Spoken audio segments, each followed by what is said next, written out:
नमस्कार, स्वागत है आपका जनगण मन 24/7 पर, जो कि मेरा यूट्यूब चैनल है। और इसे लगातार सब्सक्राइब करें और इसके साथ एंगेज करें। और आपसे सिर्फ एक ही गुजारिश है कि अगर सच्ची, ईमानदार और निष्पक्ष पत्रकारिता को आप देखना चाहते हैं, तो आपका समर्थन ज़रूरी है। और समर्थन सिर्फ इतना कि इस चैनल को और भी लोगों को बोलें कि वो सब्सक्राइब करें। और ज़्यादा से ज़्यादा जब लोग देखेंगे, तो आपको पता भी चलेगा कि हम किस तरीके का कंटेंट आपके लिए लेकर आ रहे हैं। और तमाम उन खबरों को लेकर मैं आऊँगी, जिनके बारे में आपको जानना ज़रूरी है और जो कन्वेंशनल और लेगेसी मीडिया उसके बारे में नहीं रिपोर्ट करेगा।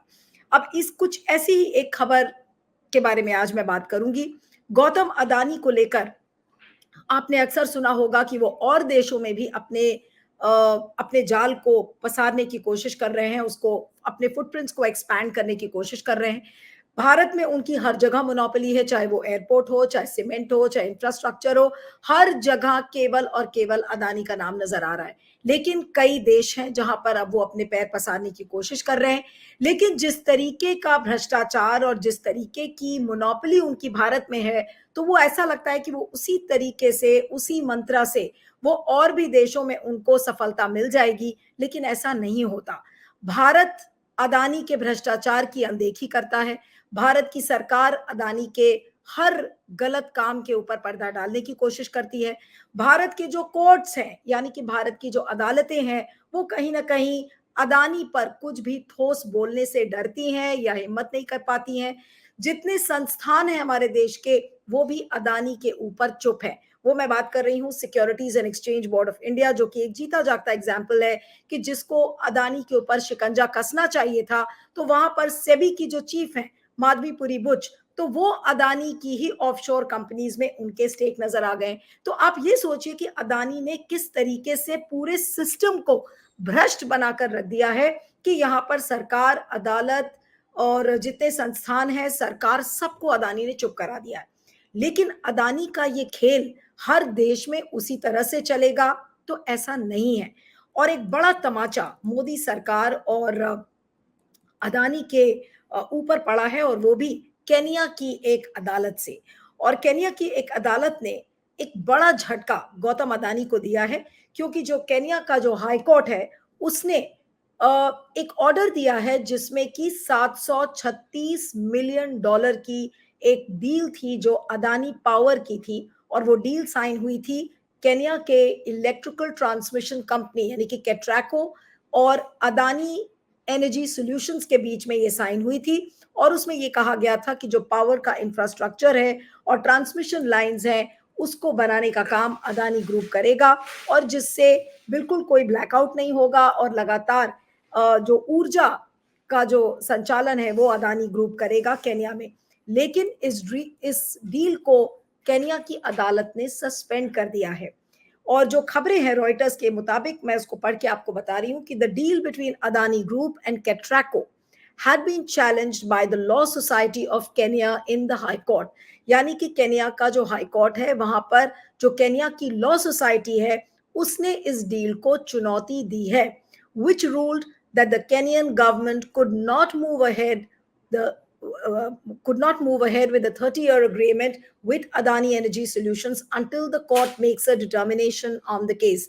यानी कि ये जो 30 साल के लिए जो अग्रीमेंट हुआ था, इस पर केनिया की अदालत ने ये कहा है कि लॉ सोसाइटी ने जो इस पूरे डील को चुनौती दी है, और जब तक कोर्ट इस पर कोई निर्णय नहीं लेता, तो ये 30 साल वाला अग्रीमेंट सस्पेंडेड रहेगा, यानी कि रद्द रहेगा। इसको लेकर कोई आगे मूवमेंट नहीं होगा। अब लॉ सोसाइटी ने क्या कहा है, ये बहुत जरूरी है। और रॉयटर के हवाले से ही जो खबर है उसको पढ़ के मैं आपको बताती हूँ और फिर इसको एनालाइज भी करूंगी। The Law Society has argued that the power deal between Adani Power and the state-owned utility is a constitutional sham and tainted with secrecy। ये बहुत बड़ी बात है जो कि लॉ सोसाइटी ने कहा है अपने पिटिशन में, जो कि केनिया की अदालत में जो पिटिशन उन्होंने फाइल किया है। और उसमें उन्होंने कहा है कि ये जो पूरा जो डील है, जो लॉ सोसाइटी ने आर्ग्यू किया है कि ये जो पूरी पावर डील है, ये एक संवैधानिक दिखावा है, यानी कि दिखावा करके, और टेंटेड विद सीक्रेसी, यानी कि इसमें बहुत सारी बातें लुकी छुपी हैं, ढकी मुंदी है, इसलिए इस चीज को उन्होंने चुनौती दिया है। एक और बात उन्होंने जो कही है वो बहुत इंपॉर्टेंट है. It also claimed that Catraco and Adani Energy Solutions did not carry out meaningful public participation around the project. कभी भी आपने देखा होगा कि कोई भी इंफ्रास्ट्रक्चर प्रोजेक्ट अंडरटेक अगर कोई भी ग्रुप करता है तो पब्लिक मीटिंग्स होती हैं, पब्लिक पार्टिसिपेशन होता है, जिसमें कि आप जनता से पूछते हैं कि भाई इस इंफ्रास्ट्रक्चर प्रोजेक्ट से आपको कहीं नुकसान तो नहीं है. लेकिन लॉ सोसाइटी का ये कहना है कि कैट्राको और जो अदानी एनर्जी सॉल्यूशंस के बीच में ये जो डील हुई थी, इसमें पब्लिक पार्टिसिपेशन हुआ ही नहीं है, जबकि ये एक मिनिमम रिक्वायरमेंट है.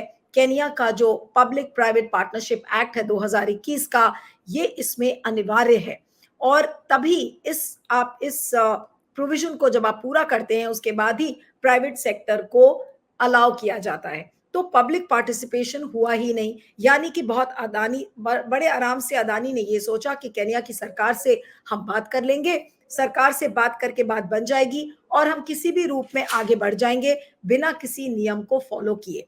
तो भारत में तो ये बात चल सकती है, लेकिन केनिया एक छोटा जो साउथ अफ्रीकन नेशन है, एक साउथ अफ्रीका का देश है, वहां की अदालत ने ये बता दिया कि जो भारत की अदालत नहीं कर पाई, जो भारत की जांच एजेंसीज नहीं कर पाई, वो काम केनिया की अदालत ने किया है. और भारत के लिए सबसे बड़ी सीख है, लॉ सोसाइटी जैसी जो जो चेक डैम्स हैं, वो हमारे भारत में उनका क्या हाल हो गया है.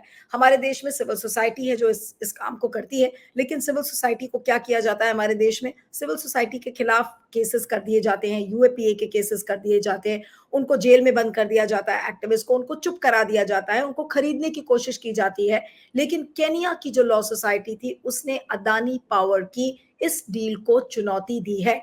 यानी कि ये जो सस्पेंड किया है $736 मिलियन की जो ये जो पूरी डील है, ये जो रद्द हुई है, ये आज एक बड़ा तमाचा है भारत की सरकार पर. और वो ये दिखाता है कि किस तरीके से अदानी अपने भ्रष्टाचार के मॉडल को भारत में तो पूरा कर ही रहे थे, लेकिन अब उसी भ्रष्टाचार के मॉडल को वो केनिया जैसे देश में एक्सपोर्ट करना चाहते हैं. तो एक्सपोर्ट तो आपने कर दिया, आपने हो सकता है कि मोदी जी के थ्रू कहलवाकर अपने कॉन्टैक्ट्स के जरिए कि भाई हमारे प्रधानमंत्री हैं, हमारे लिए काम करेंगे, और जो कि इन्होंने ऐसा किया भी है, कई ऐसे एग्जाम्पल्स भी हैं. तो केनिया में लेकिन ये बात नहीं चल पाई, क्योंकि केनिया की जो लॉ सोसाइटी थी, उसने इस डील को चुनौती दी है और अब इस डील को रद्द कर दिया गया है. और जो रॉयटर्स में एक और खबर है कि previously Kenya's energy ministry had said that it had run a competitive bidding process which was won by Gautam Adani led Adani Group. तो इसके पहले जो ऊर्जा मंत्रालय था केनिया का, उसने ये कहा था कि कंपेटिटिव बिडिंग से ये पूरा प्रोजेक्ट अदानी को दिया गया था और अदानी ने जीता था इस चीज को, इस डील को. लेकिन earlier this month, जो रॉयटर्स की खबर है कि earlier this month Catraco and Adani Energy Solutions had signed a public-private partnership agreement which the energy ministry said would help address persistent power blackouts and support economic growth in the country. यानी कि जो देश की आर्थिक व्यवस्था है उसका समर्थन करता अदानी का ये प्रोजेक्ट. लेकिन क्योंकि उसमें पब्लिक पार्टिसिपेशन नहीं हुआ, रूल्स को फॉलो नहीं किया गया, और लॉ सोसाइटी ने ये कहा है कि एक संवैधानिक दिखावा है और बहुत सारी चीजें इसमें सीक्रेट हुई हैं. यानी कि क्या सीक्रेट डील एक तरीके से अदानी ने अपने कॉन्टैक्ट्स के जरिए की, और उनका कॉन्टैक्ट कौन है, भारत की सरकार. भारत की सरकार अदानी के बिहाफ पर केनिया से बात करती है, लेकिन वहां की जो लॉ है अदानी के इस डील को चुनौती देती है.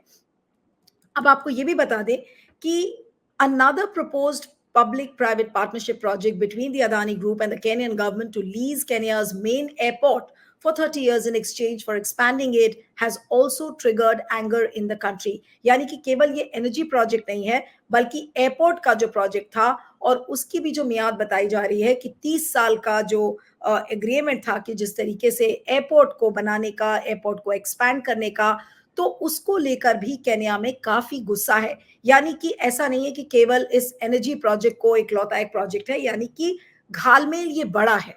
और अदानी किस तरीके से घालमेल कर रहे हैं, वो सोचते हैं कि भारत की सरकार के, क्योंकि वो उनके प्रधानमंत्री उनके लाडले हैं, और वो प्रधानमंत्री के लाडले हैं, तो प्रधानमंत्री की साठगांठ के साथ वो मिलकर बैठकर आराम से किसी भी सरकार के साथ वो इस तरीके का भ्रष्टाचार कर सकते हैं, लेकिन हर देश का सिस्टम अलग-अलग तरीके से रिस्पॉन्ड करता है और इसीलिए मैंने बात ये शुरू में ही कही कि भारत के सिस्टम को, भारत के पूरे तंत्र को, भारत की अदालतों को, भारत के संस्थानों को, भारत की सरकार को ये देखना होगा कि जब साउथ अफ्रीका का छोटा-सा देश किस तरीके से भ्रष्टाचार के खिलाफ लड़ाई लड़के इतने बड़े कॉर्पोरेट ग्रुप का विरोध कर सकता है, तो हमारे देश में ऐसी क्या मजबूरी है? मजबूरी यही है क्योंकि हम क्रोनी कैपिटलिज्म को बढ़ाते हैं, अदानी को हमें आगे रखना है, अदानी को हमें हर सूरत में उनको सपोर्ट करना है, भले ही हम कानून तोड़ दें, भले ही हम पब्लिक और जनता से हम कॉम्प्रोमाइज़ कर लें, लेकिन अदानी के साथ धोखा नहीं हो सकता। लेकिन अदानी सारी देशों के लाडले नहीं हैं,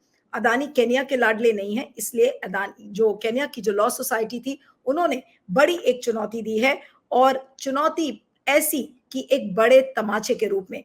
अब जो एयरपोर्ट डील की मैं बात कर रही थी, it has also been challenged in the court by the law society of Kenya and the Kenya human rights commission who have argued that the deal is unaffordable, threatens job losses and does not offer value for money.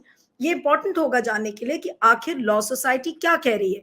Law society ने बिल्कुल साफ-साफ ये कहा है कि ये जो airport की भी डील जो अदानी की थी, उसमें केवल लॉ सोसाइटी नहीं बल्कि केन्या का ह्यूमन राइट्स कमीशन भी इन्वॉल्व है और उन्होंने ये कहा है कि ये डील अनअफोर्डेबल है, यानी कि हम उसको अफोर्ड नहीं कर सकते। इससे बहुत सारे लोगों की, जो हमारे नेटिव लोग हैं, जो हमारी जनता है, उसकी नौकरी जाएगी और ये वैल्यू फॉर मनी नहीं है, यानी कि हम जितना पैसा खर्च कर रहे हैं उसके बदले में हमें फायदा नहीं हो रहा है। तो इन सारी चीजों को लेकर काफी विरोध हो रहा है। तो अदानी जो ये भ्रष्टाचार का मॉडल भारत से केन्या में एक्सपोर्ट कर रहे थे, तो आज केन्या की सरकार ने, केन्या के अदालत ने ये बता दिया कि भाई आपके जो प्रोजेक्ट्स हैं उसके टेकर्स हम नहीं बन सकते, क्योंकि हम अपनी जनता के साथ कॉम्प्रोमाइज नहीं कर सकते, हम अपने सिस्टम के साथ कॉम्प्रोमाइज नहीं कर सकते, हम अपने कानून के साथ कॉम्प्रोमाइज नहीं कर सकते। लेकिन आज भारत, जो अपने आप को मदर ऑफ डेमोक्रेसी कहता है, इतना बड़ा रोबस्ट देश अपने आप को मानता है, लेकिन हमारे सिस्टम्स कितने डेड हो चुके हैं मोदी सरकार के राज में, आज इसका ये जीता जागता एग्जाम्पल है। क्या आज केन्या से भारत को सीख नहीं लेनी चाहिए? जिस तरह की रोबस्ट अदालतें केन्या की हैं, क्या आज हमारी अदालतें उस तरीके से रिस्पॉन्ड नहीं कर सकती? क्या हमारे देश की जो, हमारे देश में जो इक्वल जो काउंटर पार्ट्स हैं लॉ सोसाइटी के, आज उन सिविल सोसाइटी के लोगों को इतना सशक्त नहीं किया जाए कि वो अदानी का भ्रष्टाचार पकड़ सके? और केवल अदानी नहीं, किसी भी बड़े कॉर्पोरेट ग्रुप का अगर इस तरीके से भ्रष्टाचार हो रहा है और अगर जनता के साथ समझौता हो रहा है, जनता के जो इंटरेस्ट हैं और अगर उनके साथ समझौता हो रहा है, तो फिर आप उसे क्या कहेंगे? क्या हम ये नहीं कहेंगे देखकर कि वाकई में भारत के भ्रष्टाचार को कितना बड़ा नीचा देखना पड़ा है और दिख रहा है कि भारत का जो भ्रष्टाचार है वो हर देश में वो मॉडल नहीं चलेगा। तो अब क्योंकि केन्या की अदालत ने इस तरीके की इंक्वायरी शुरू की है और इंक्वायरी क्या, इसको चुनौती जो दी गई है, तो अगर केन्या की अदालत ये शुरू कर सकती है, तो क्या गारंटी है कि जो बाकी देशों में जहां-जहां अदानी अपने पैर पसारने की कोशिश कर रहे हैं, तो अदानी को इसी तरीके से बाकी देशों में भी चुनौती मिल सकती है। और ये अदानी के लिए कितना बड़ा झटका होगा और मोदी उनको कब तक बचाते रहेंगे? मोदी अपनी नाक कटवाकर, अपने सरकार की नाक कटवाकर, और कितनी एम्बैरेसिंग सिचुएशन है भारत के लिए कि भारत को एम्बैरेस कितना होना पड़ रहा है अदानी के इस प्रोजेक्ट की वजह से, आप इसका अंदाजा लगा सकते हैं। इस वीडियो पर आपके फीडबैक का मुझे इंतजार रहेगा। बने रहिएगा जनगण मन 24/7 पर। Thank you.